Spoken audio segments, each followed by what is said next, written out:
Сәлеметсіздер ме оқушылар? Биология сабағы 8-ші сынып. Бөлім қозғалыс. Бүгінгі сабағымыздың тақырыбы сүйектің макро және микроскопиялық құрылысы. Сүйектің химиялық құрамы, зертханалық жұмыс. Сабағымыздың мақсаты сүйектің химиялық құрамын, макро және микроскопиялық құрылысын зерттеу.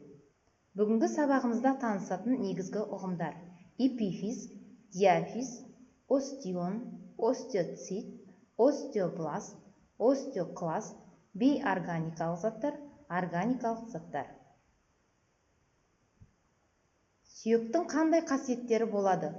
Не себепті сүйекте кальций болады? Сүйектің қандай түрлері болады? Сүйек неден тұрады? Бүгін сабағымызда осы сұрақтарға жауап іздеп көрейік. Сүйектің ішкі құрылысымен танысайық. Сүйектің сырты жылтыр сүйек қабымен қапталады. Сүйек зақымданғанда, сынғанда, қайтадан қалпына келу үшін сүйек қабы қызмет атқарады. Сүйек қабының астында тығыз сүйек ұлпасы орналасқан. Тығыз сүйек ұлпасының жасушалары берік әрі қатты болады. Тығыз сүйек ұлпасының жасушаларының бөлінуінің нәтижесінде сүйек жуандап өседі. Сүйектің басына қарай тығыз сүйек ұлпасының жолағы байқалады. Бұл эпифиз бөлігі. Сүйектің екі басын эпифиз деп, орталық бөлігін диафиз деп атаймыз. Сүйектің басында буын шеміршегі орналасады. Буын шеміршегі сүйекті ұзартып өсіреді. Буын шеміршегі сүйекті қажалудан қорғайды. Сүйектің басында борпылдақ сүйек ұлпасы бар. Борпылдақ сүйек ұлпасы қызыл сүйек кемігіне толы. Онда сүйектің 3 жасушасы орналасады. Ол остеобласттар, қызыл сүйек кемігін құрайтын, остеоциттер, нағыз сүйек жасушасы және остеокласттар.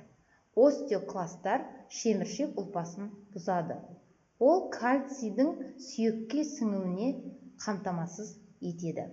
Түтікті сүйектердің іші қуыс болады. Онда сары сүйек кемігі немесе жілік майы орналасады. Сары сүйек кемігінде май жасушалары түзіледі. Ал қызыл кемік бөлігінде біз білетін эритроцит жасушалары түзіледі. Сүйектің макро құрылымымен танысайық. Сүйектің сыртындағы сүйек қабы, сүйек кемігі, сүйек қуысы, эпифиз бөлігі, шеміршек ұлпасы, борпылдақ заты. Сүйектің қабына қан тамырлар кіреді. Қан тамырлар сүйекті оттегімен және қоректік заттармен қоректендіреді. Зиянды заттардың сүйек қабынан шығуына көмектеседі. Сүйектің микроқұрылымымен таныс болайық. Сүйек жасушаларын қоректік заттармен және оттекпен қамтамасыз ету үшін арнайы жүйе остеон қалыптасады. Ол бір-бірінің үстіне қойылған, саңылауы бар пластиналардан құрастырылған цилиндр сияқты. Сүйек пластиналарының арасында тірі сүйек жасушалары остеобласттар бар. Ортасында Гаверсов каналы өтеді.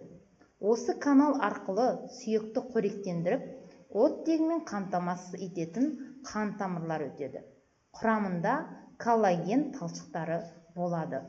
Онда магний, натрий, карбонаттар және нитраттары кездеседі. Коллаген талшықтар сүйек қабынан шығып, сіңірмен тығыз байланысып, сүйекке етті бекітеді. Нағыз сүйек жасушалары остеоциттер 46 миллиардқа жетеді. Олар 25 жыл өмір сүреді. Остеоциттер бөлінбейтін сүйек жасушалары.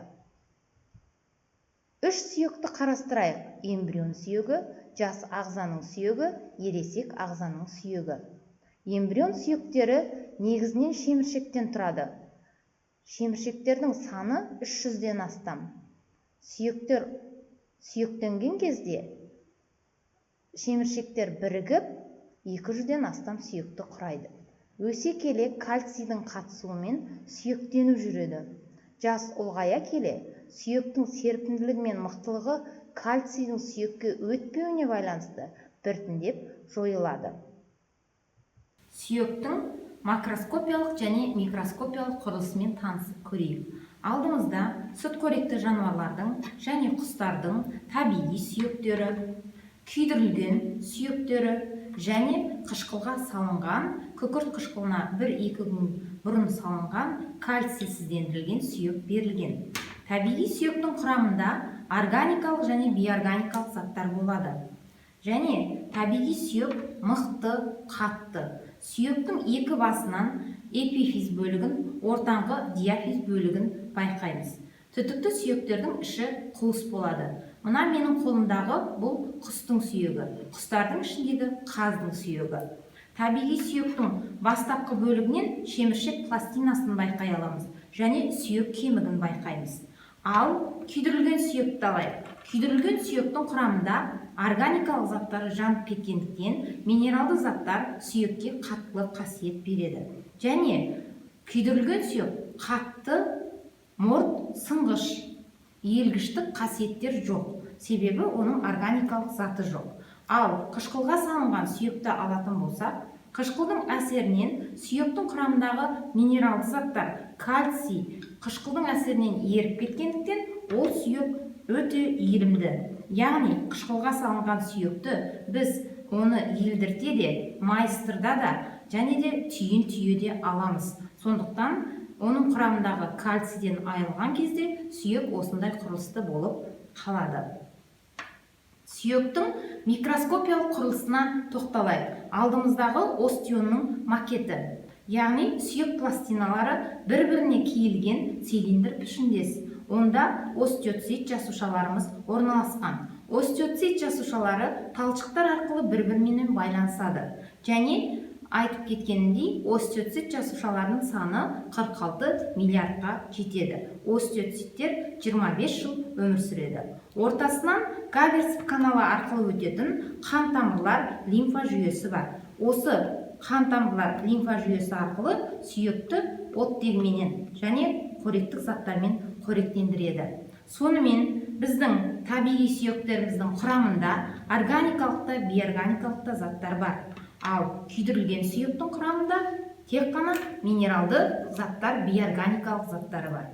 Ал кальцийсіздендірілген сүйегіміздің құрамында тек қана минералды заттар еріп кеткендіктен органикалық ғана заттары қалған. Осы түсінгенімізді кестеге сызып көрейік. Сүйектің химиялық құрамымен танысайық. Сүйектің құрамы бейорганикалық заттардан, органикалық заттардан тұрады. Бейорганикалық заттар 60% құрайды. Олар кальций, фосфор, магнийдің минералды тұздары. Органикалық заттар 30% құрайды. Нәруыз, майлар, көмірсулар. Сүйек құрамында 10% су болады. Органикалық заттар сүйекке серпімділік пен иілгіштік қасиет берсе, бейорганикалық заттар қаттылық қасиет береді. Бейорганикалық пен органикалық заттар бірге келе сүйекке беріктік қасиет береді. Сабағымызды ары қарай жалғастырайық. Зертханалық жұмыс. Сүйектің макро және микроскопиялық құрылысы. Сүйектің химиялық құрамы. Қажетті құралдар. Сүтқоректі жануарлардың араланған жалпақ және түтік тәрізді сүйектері, жануарлардың күйдірілген және кальцийсіздендірілген сүйектері. Мысалы, тауықтың сүйегі. Жұмыстың барысы. Сүйектің макроскопиялық құрылысын қарау, сүйектің микроскопиялық құрылысын қарау. Сүйектің 3 күйдірілген, кальцийсіздендірілген және өзгертілмеген, яғни табиғи типтерінің қасиеттерін көрнекі түрде зерттеу. Зерттеу жүргізу барысында алынған мәліметтерді кестеге толтыру. Сүйектің қасиеттері неге өзгерген туралы қорытынды жасау. Сабағымызды жалғастырып кестені толтырайық. Яғни, зертханалық жұмыстан түсінгеніміз бойынша кестеде қыздырылған сүйек, кальцийсіздендірілген сүйек, табиғи сүйек берілген. Сүйектің қандай қасиеттері тән? Сүйек қандай заттардан тұрады? Органикалық па, бейорганикалық па, соны жазамыз. Және сүйектің қаттылық, серпімділік, иілгіштік, созылғыштық, беріктілік қасиеттері осы үш сүйектің қайсысына тән, соған плюс белгісін қоямыз. Зертханалық жұмыстан алынған қорытындымыз бойынша жауабымен салыстырайық. Қыздырылған сүйектің құрамында бейорганикалық заттар болады. Және бейорганикалық зат қаттылық қасиет береді. Қыздырылған сүйекте серпімділік, иілгіштік, созылғыштық, беріктілік қасиеттер жоқ. Кальцийсіздендірілген сүйекте органикалық заттар болады. Ол серпімділік, иілгіштік, созылғыштық, беріктілік қасиет берсе, қаттылық қасиет жоқ. Табиғи сүйекте бейорганикалықта, органикалықта заттар болады. Органикалық және бейорганикалық заттар табиғи сүйекке қаттылық және беріктілік қасиет береді. Ал біз табиғи сүйекті серпімділік, иілгіштік, созылғыштық қасиеттерін көре алмаймыз. Олай болса, сабағымызды қорытындылай келе оқу жаттығуын орындап көрейік. Суретте бейнеленген құрылымды атаңыздар. Бірінші және екінші, үшінші құрылымдарды атаймыз.